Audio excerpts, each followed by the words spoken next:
Okay, good morning or good afternoon, I should say. Welcome to the first show of my channel where I'll be discussing all things careers, how to land your ideal job. Be talking about CVs, how to salary rises, how you conduct interviews, everything about the interview process. Okay, how you make approaches. Let me just say something before I start this. I mean, I'll be doing these shows on a daily basis, but the reason why I'm doing this is because the job market is radically changed, probably since COVID. The way that people approach jobs is very different. Obviously, we've got the factor of AI and things like Chat GPT now in the process, which makes things more difficult. And in actual fact, applying for jobs, it's actually a lot trickier than what it used to be. It used to be a lot simpler with all the new apps and things like that. So firstly, let me go through why the job market has changed and what you've got to do to stay ahead of people. Okay, so firstly, posted jobs. By posted jobs, I mean jobs that are advertised everywhere. You see them on LinkedIn generally, or you'll see them on job boards. Did you know that they only make up about 20% of the total jobs on the market? Did you know that most of those jobs are oversubscribed?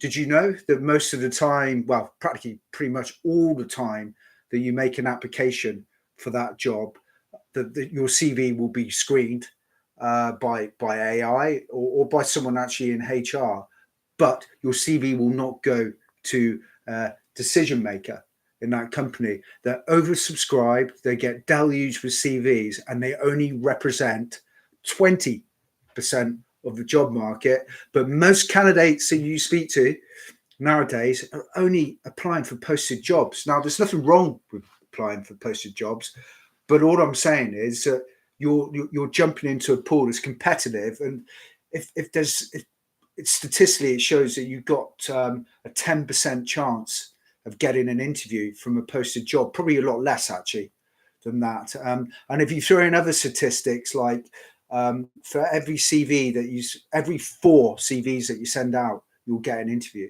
Okay, so for every job that you apply for, every 4 jobs you apply for, you probably get an interview.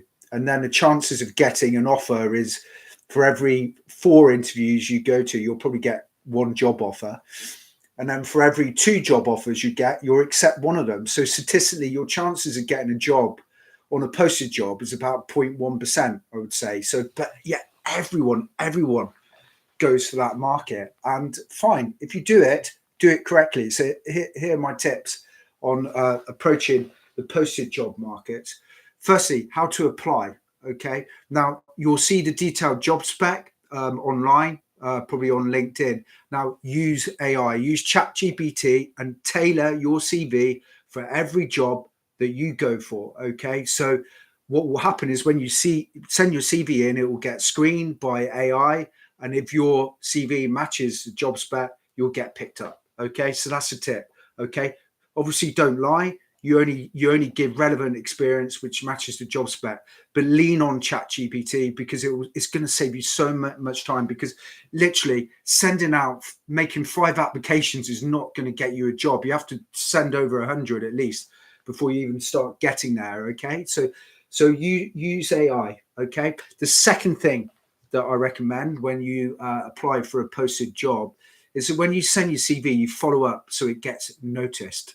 Okay, no disrespect to my HR friends, but they're deluged with CVs, and sometimes they'll miss a lot of things. Okay, so make sure that your CV gets noticed. Okay, so let's move on again now, and let's talk about the hidden job market. This is where all the action happens. This is where the best jobs are, and it represents 80% of the market. Yet most people don't even bother looking at this. It's just crazy. It's absolutely crazy. So how do you find jobs in the hidden job market? Firstly, let me talk to you about the strategy behind this and what goes on. Say, for example, me as a owner of a legal recruitment company, I'm looking to hire. What do? Well, the first thing I do is I look at my own internal staff and I think, right, who could I move into this position? Okay, is there anyone that would fit? If that doesn't work, then I'll reach out to perhaps existing staff or close contacts that I've got and find out if any of those would be interested. Okay, I'll probably ask other staff as well. If that doesn't work, then I'll go to HR and I'll discuss with them. And at that point, they might advertise a role, they might not. Okay, but you can see that there is a sweet spot there. If you approach a decision maker when they're really busy and they think, actually, thanks your CV, we could do with someone. That's a hidden job market. Also, remember this: a lot of companies will never advertise their job roles, even if HR have got those job roles. The reason why they won't do that is because they want to keep things private. They don't want to air all of their business affairs to the public. The second reason they don't want to do it is because of the expense of advertising. It is expensive now. The third reason why they don't want to do it is because of time that they have to invest. So if you post an advert, say, for example, on LinkedIn, you're going to get deluged with CVs. No disrespect to the people that are actively applying for jobs, but a lot of them will be unsuitable for the job roles. So that's why they won't do it. A lot of companies, you'll be absolutely flabbergasted, will not post jobs, and I actually don't blame them. Okay. Sometimes they use recruiters, which is great for jobs. People like me, they're used to find people, and that's another source. But you really want to tap into that hidden job market. Now, how do you do it? You use it by a system called direct outreach. Direct outreach isn't like people say, yeah, but I've got to know people. You do not have to know anyone. You don't even have to be connected with anyone on LinkedIn. It might help give you a bit of influence, but you don't. You just target companies which you think matches your experience, who could be interested in you. That's all you do. And you go to a decision maker in the company very softly and say, look, I've got some great experience, probably closely matches what you do at your company. I'm potentially considering looking at other opportunities. Would you have anything? Would you be up for a coffee or an informal discussion? That's direct outreach. Okay. You can do that yourself, or you get a recruiter to do it. Okay, so take that approach. The mistake that people make when they make a direct outreach approach is that they go too formal too early. So they start drafting cover emails saying, I would like to formally apply, and here's my CV, and the person on the other end is going to say, well, I haven't got a formal job, so what's this about? And it will just kill the process. The other thing as well with direct outreach is you've got to go to the right people. Now, my HR friends, once again, aren't going to like this, but you go to the top of the organization, okay? Or you go to the head of department. For law firms, that would be the head of could be the managing partner of an office, or it could be the head partner for a certain area of law. You go to the CEO or the COO. You go to those people and say, look, I've got relevant experience. Would you be interested in having a chat? Worst case scenario, they'll say, look, speak to HR, and they'll discuss it with you, but they're CCing in HR on the email. Okay, so HR will then act upon that email. They might not like it, but that's the way to do it. And once again, no disrespect to the HR friends, but if you're looking at unposted hidden jobs, you do not go to HR because they're working on specific job briefs, and if they haven't got an active role on their desk, or they won't consider you. But if you go to a decision maker and he or she is really busy, they're going to look at you. Okay, so that's a hidden job market. That's what you got to get into. You can do it yourself. You can do it through a recruiter, but that's where you should be spending most of your time. Okay, so the third thing I would say about the way that the job market has changed substantially is LinkedIn. Now, and it seems to have changed, a lot over COVID as well, and people using it more and more and more, and in different ways. But you've got to be discoverable. If you're a candidate, you've got to be discoverable on LinkedIn. So how recruiters, that's either me or internal recruiters working at companies, we search for people who under using keywords. It's something technical called a Boolean search.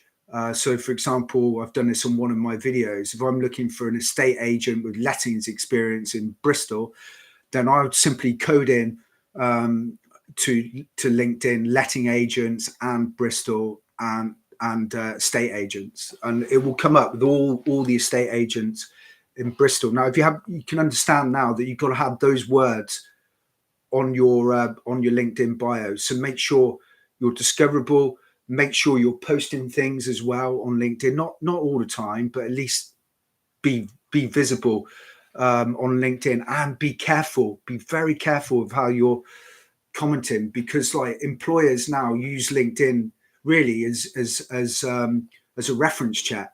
They'll use it to, number one, they'll check your experience and where you worked, and number two, they'll look at you and look at your comments and what you're liking.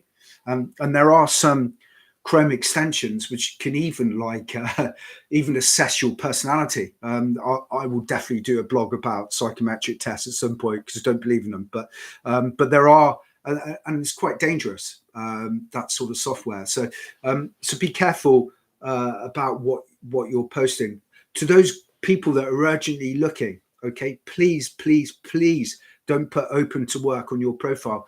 No disrespect about that, but it weakens your bargaining position, because once again, I don't want to sound harsh, but it makes the person look a bit desperate. Okay, you don't need to do that. If you do direct outreach, apply for jobs, but do it sensibly. Get your LinkedIn profile right, you'll get headhunted. Okay, you'll get a job. You've got to do, obviously, the fourth thing is you've got to do the numbers that match it up. You can't just like send out one application and not get an interview and then say, woe is me, I'm very unlucky, I'm not getting a job. No, you've got to put in the work, and you've got to do like hundreds of applications. Okay. So yeah, that's an overview really of the way the current job market is. In terms of questions, I've got 4 questions today, and I'll just go through them now. So yeah, I've got Khaled in Dubai. I've been at my employer for 12 months. How do I ask for a pay rise? Okay, so this is a very good question. What I would say is that timing. Number one, timing. You've got to time it right. Okay, you don't go to your boss and ask for a pay rise when it's been a difficult day, or you haven't, you perhaps haven't done something that you should have done. Okay, so pick the right time. Perhaps when you've done a major deal and the boss is happy with you. So pick the right time. 2, do your research. Okay, do your research. So look at the market salaries. The salary surveys out there. Make it pretty, speak to people, be pretty clear about what you think someone of your level of experience should be getting. Okay, and if you need to speak to a recruiter about that, then do so. Someone that you trust, to get an idea of what the market rate is. Thirdly, you build your case. When you go to your employer, you say, look, I've had a great year. I've done X, Y, and Z. I built this amount of money. I brought in this client and that client, and I've done all these projects. Okay, so therefore I think, and therefore I'm asking for an increase in salary. You should have a figure that you're going to tell them as well. So be like strong. Say, I'm looking for this. Okay, see what they say, and then you'll start discussions with them. Okay. The fifth thing to do is if you don't get what you want, you just move on. Simple as that. You find other options. Okay. So give them a chance, see what they come up with, understand your market worth, build your case, know what you're talking about, get them at the right time, and that's when you ask for a salary rise. Don't be scared.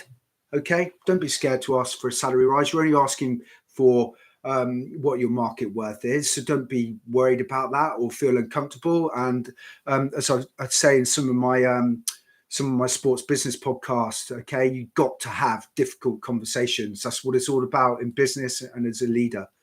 So, Khaled, good luck with that. I hope it's helped. And then I've got Lee in Oman. When is it appropriate to discuss compensation with a potential employer?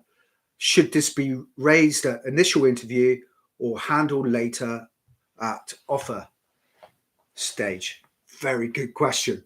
Okay. So should it be raised in the initial interview? No. Okay. So when should it be raised? It actually should be raised before the interview to find out what the market, to find out what the employer is willing to pay. Now, they'll probably come back and they'll say, market rate, or they'll say, what is the candidate looking for?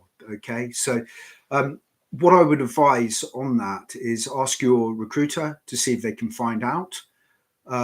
And the answer probably will be 9 times out of 10 for the client is that they'll pay the market rate according to experience, and they'll assess that at the interview. What you do is you then you do your own research and work out what the market rate for someone of your level of experience, and discuss that with your recruiter, or have that in mind when you go in for an interview. When you're at interview stage, never raise the issue of salary, never. But the client will ask you, I'm sure, at some point they're going to say, what salary are you expecting?